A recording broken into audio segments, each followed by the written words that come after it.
Hey everyone, so it's Randy with Saturday Station Farm, and today we're chilling out with the piglets. What are you doing? Rascals. So I've had a few things on my mind recently, and are you kidding me? They're chewing my jacket right off.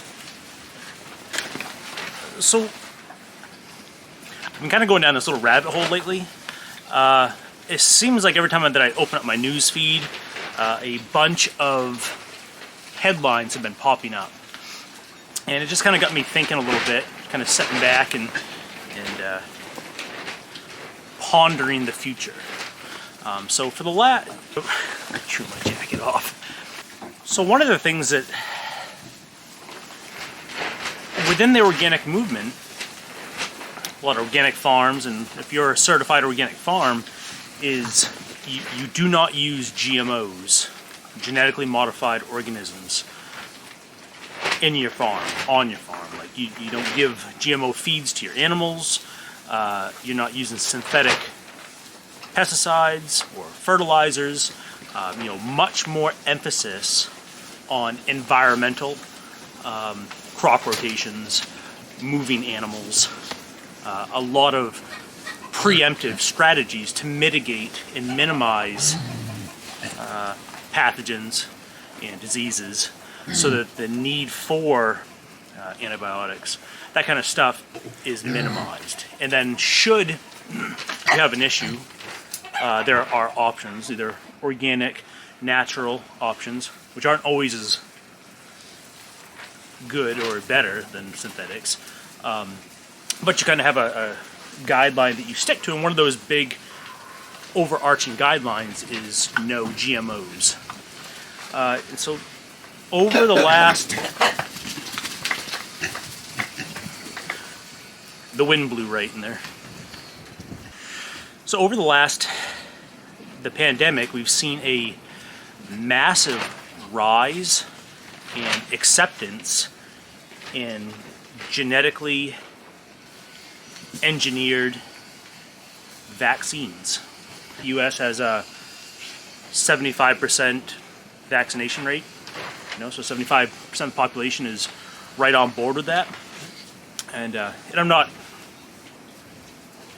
arguing efficacy or whether you should or shouldn't take vaccines. What I'm kind of looking at is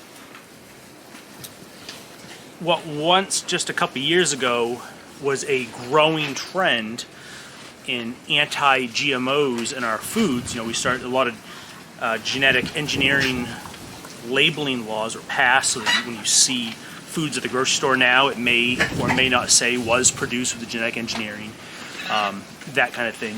Hello. They come up and nibble on me. And depending on which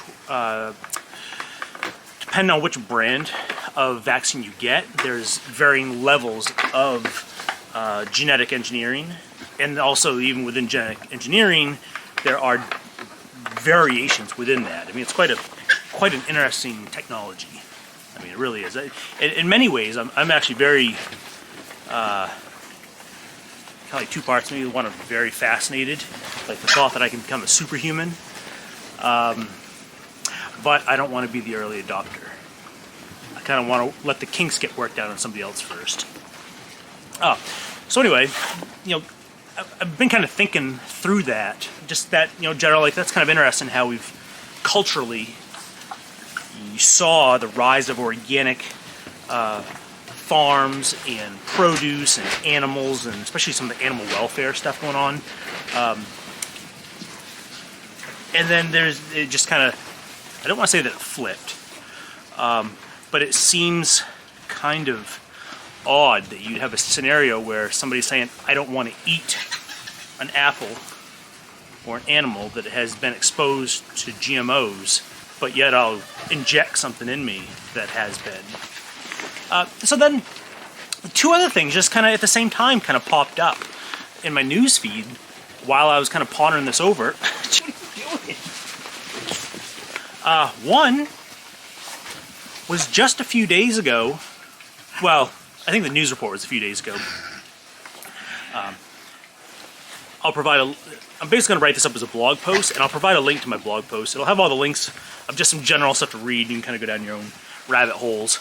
I'm not sold one way or another on any of these, just kind of thinking out loud and looking for your thoughts on it. So basically, a man had a heart transplant from the first ever genetically engineered pig's heart. So pig hearts have been transplanted before, but there's a problem with the body rejecting them. So they went in and genetically engineered the pig heart. I think it was, if I remember right, they turned on a couple genes in the pig's heart, or they turned off a couple that the body recognizes and rejects. Or I think there's still a kind of waiting game to see if it works, but it's been done. We're now putting genetically engineered animal parts directly into humans. And in a couple of links I'll share too, you can see where there's a couple firms, one business that I saw, there could be more, I don't know. Businesses, their entire business model is to raise genetically engineered pigs, specifically to harvest their organs to go into people. That's it. You raise up a pig for no other reason to harvest its organs because they can go into people. That's a whole thread in itself, and I definitely want to do some more reading on that because I find it interesting. There's a bunch of fascinating and worrying and concerning things about that I'll go down later.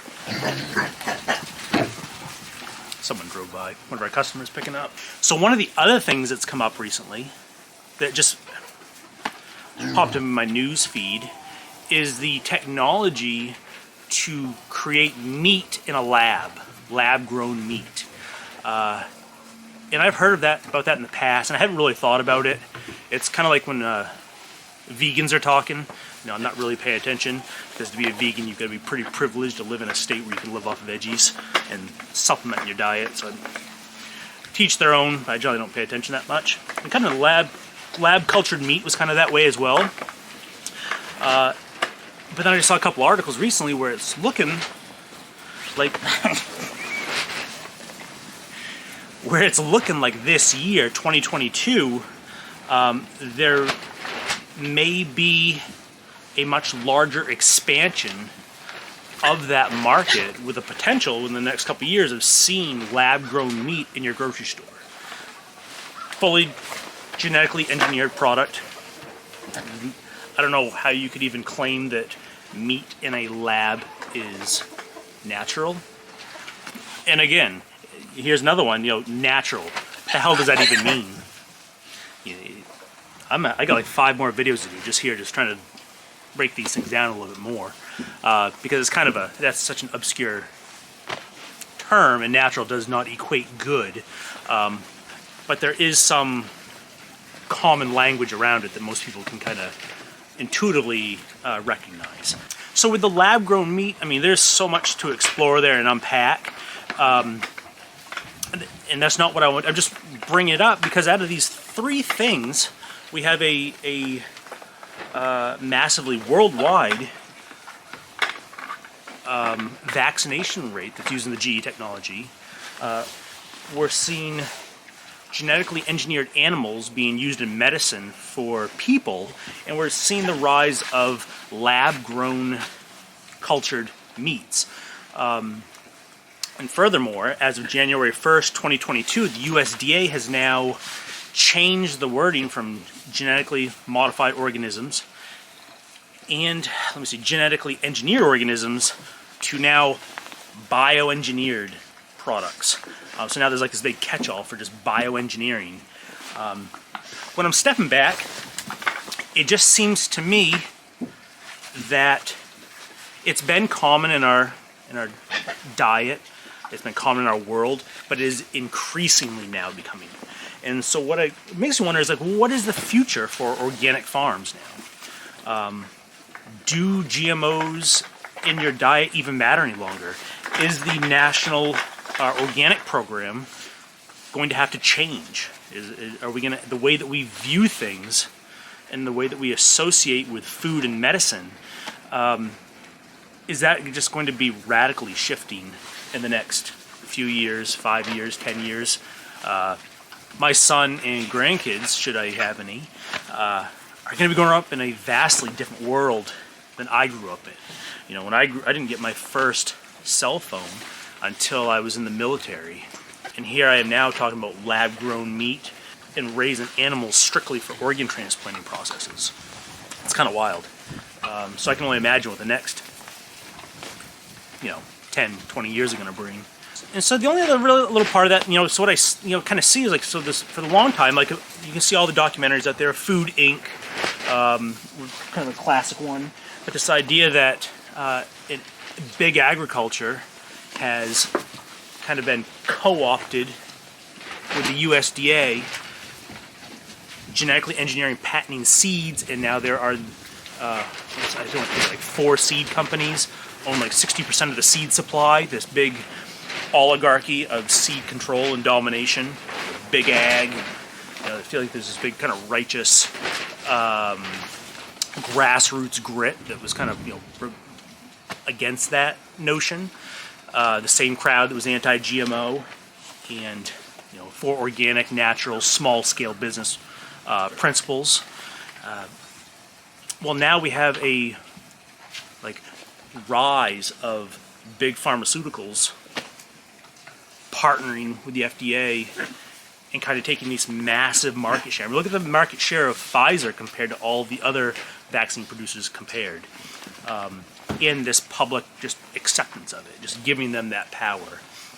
It's not to say whether the vaccines are good or bad, just from that purely kind of comparison between the two, you can kind of see a parallel there. You're like, where are we going to be in 5, 10 years, or in a decade from now? Are we going to be looking back because the pharmaceutical industries have grown so great, where they're dominating the market, and you're left at the whim of whatever they tell you, right?